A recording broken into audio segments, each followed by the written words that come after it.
TSMC, Samsung et Intel. Mais parmi ces trois, il y a un géant. Et depuis 2025, un autre phénomène est devenu central, la relocalisation américaine. Fin décembre 2025, la Chine a conduit autour de Taïwan des exercices militaires d'une ampleur inhabituelle, avec une activité aérienne navale très élevée. ASML, aux Pays-Bas. On parle d'équipements qui coûtent des centaines de millions de dollars. À partir de 2020, les États-Unis ont durci les sanctions et là, il faut bien distinguer deux niveaux. Nvidia. Cette entreprise a joué un rôle déterminant dans l'essor de l'intelligence artificielle grâce à ses GPU.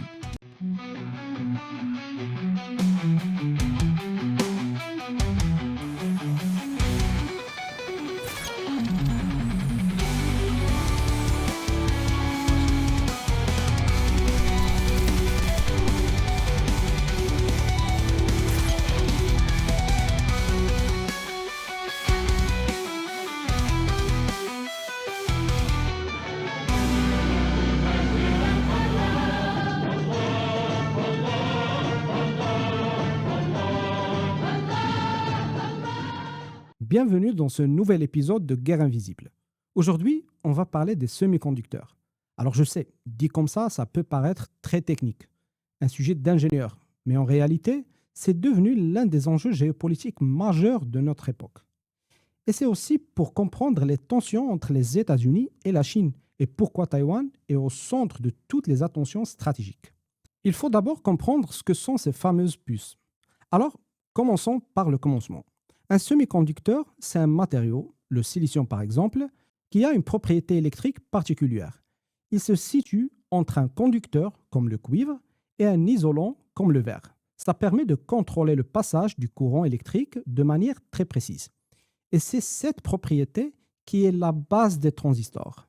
Téléphone, ordinateur, voitures modernes, équipements médicaux, objets connectés, tout ça fonctionne grâce à des milliards de transistors gravés sur des puces. Ceci étant posé, venons-en au marché mondial.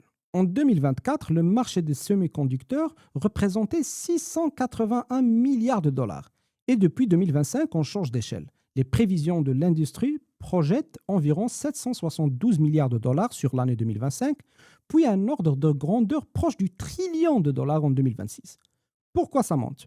Parce que tout devient calcul. Le cloud, l'électrification, les capteurs et surtout l'IA. Donc, on n'est pas seulement dans une industrie qui grossit, on est dans une industrie qui se reconfigure autour de quelques segments critiques.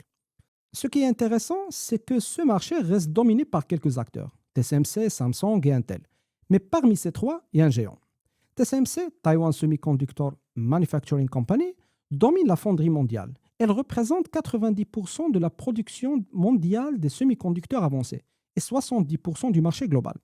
Je précise ce que ça signifie. TSMC ne conçoit pas ses propres puces. Il fabrique celles que d'autres entreprises conçoivent. Apple, Nvidia, AMD, Qualcomm, tous ces grands noms font appel à TSMC pour produire leurs processeurs. Les puces qui font tourner votre iPhone, les GPU qui entraînent les modèles d'intelligence artificielle, tout ça dépend en grande partie des usines de TSMC. Et depuis 2025, un autre phénomène est devenu central, la relocalisation américaine. Les États-Unis veulent rapatrier une partie de la production et TSMC s'est retrouvé au cœur de cette stratégie. En mars 2025, l'entreprise a annoncé un investissement supplémentaire aux États-Unis, portant son engagement total en Arizona à environ 165 milliards de dollars avec plusieurs nouvelles usines. Et c'est là qu'on touche à un point crucial.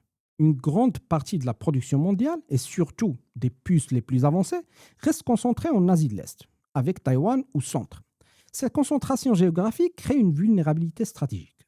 Si quelque chose devrait arriver aux usines taïwanaises, une catastrophe naturelle, une rupture d'électricité, un choc logistique ou un conflit, les effets seraient mondiaux. Et ça n'est pas une hypothèse purement théorique. Fin décembre 2025, la Chine a conduit autour de Taïwan des exercices militaires d'une ampleur inhabituelle, avec une activité aérienne navale très élevée. Et dans le même mois, les États-Unis ont annoncé une procédure de vente d'armes à Taïwan d'un montant de 11,1 milliards de dollars. Je ne suis pas en train de vous dire là, voilà ce qui va se passer. Je dis simplement les signaux de tension sont visibles et ils se déploient exactement là où se trouve l'essentiel des capacités de production les plus critiques. Il y a un autre élément souvent sous-estimé, l'interdépendance de la chaîne d'approvisionnement. Pour fabriquer des puces avancées, il faut des machines de lithographie extrêmement sophistiquées. Et sur le segment le plus avancé, il n'y a qu'un seul acteur, ASML, aux Pays-Bas.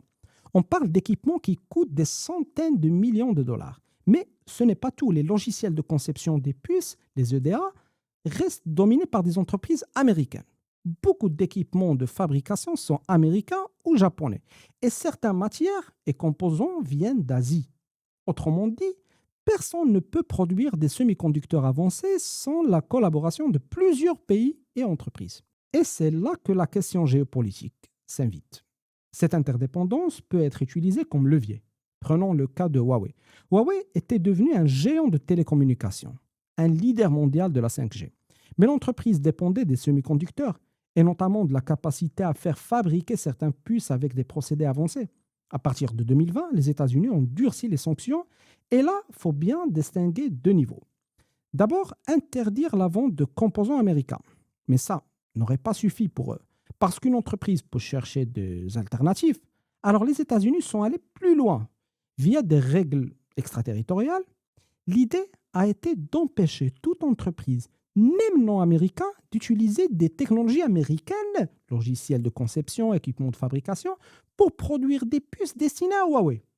Et ça a eu un effet direct, parce qu'une grande partie de l'écosystème mondial dépend d'une manière ou d'une autre d'outils américains. La Chine, bien évidemment, elle va bouger. En 2025, elle a imposé des contrôles à l'export sur certains matériaux critiques, notamment des terres rares. Et l'écosystème chinois cherche des voies techniques sous contrainte. Par exemple, Huawei a en 2025 recommencé à mettre en avant des puces maison avec des acteurs comme SMIC. Maintenant, il faut aussi parler de la dimension militaire. Depuis des décennies, les semi-conducteurs jouent un rôle central dans la stratégie militaire. Communication, guidage, capteurs, drones, missiles. Le Pentagone le reconnaît. La supériorité technologique dépend en grande partie de l'accès à des semi-conducteurs de pointe. Le problème, c'est que les États-Unis sont devenus dépendants de fabricants étrangers, notamment à Taïwan et en Corée du Sud. Et ça pose des questions de sécurité nationale. Pour répondre à cette préoccupation, Washington a lancé des programmes d'incitation comme le CHIPS Act. Le CHIPS Act est une loi américaine adoptée en 2022 pour soutenir la production nationale des semi-conducteurs, renforcer la recherche et réduire la dépendance vis-à-vis de l'Asie dans ce secteur stratégique. Elle prévoit aussi des dizaines de milliards de dollars de subventions et crédits d'impôt pour attirer les usines de puces sur le sol américain et sécuriser la chaîne d'approvisionnement technologique. Avant de conclure, je voudrais mentionner un acteur qu'on ne peut pas ignorer. NVIDIA. Cette entreprise a joué un rôle déterminant dans l'essor de l'intelligence artificielle grâce à ses GPU. À l'origine, conçus pour les jeux vidéo, ces processeurs se sont révélés parfaitement adaptés aux calculs parallèles nécessaires à l'IA. En 2025, l'entreprise a annoncé un trimestre à 57 milliards de dollars de chiffre d'affaires. Et fin octobre 2025, elle a même franchi le seuil symbolique des 5 000 milliards de dollars de capitalisation boursière. Et là encore, on revient à TSMC. Une grande partie de ces GPU, donc de cette puissance, dépend d'une chaîne industrielle où Taïwan reste centrale. En tout cas, ce qu'on retient de tout ça, c'est que les semi-conducteurs ne sont pas des simples composants électroniques. Ils sont devenus un enjeu de souveraineté, un instrument de pression géopolitique, un facteur de puissance économique et militaire. La concentration de la production en Asie de l'Est crée une vulnérabilité mondiale. L'interdépendance des chaînes d'approvisionnement signifie que même des petites perturbations peuvent avoir des effets en cascade. Et les États, qui contrôlent certains maillons critiques, logiciels, équipements, procédés, disposent d'un levier considérable sur leurs rivaux. Mesdames et messieurs, portez-vous bien, prenez soin l'un de l'autre et à très bientôt les amis.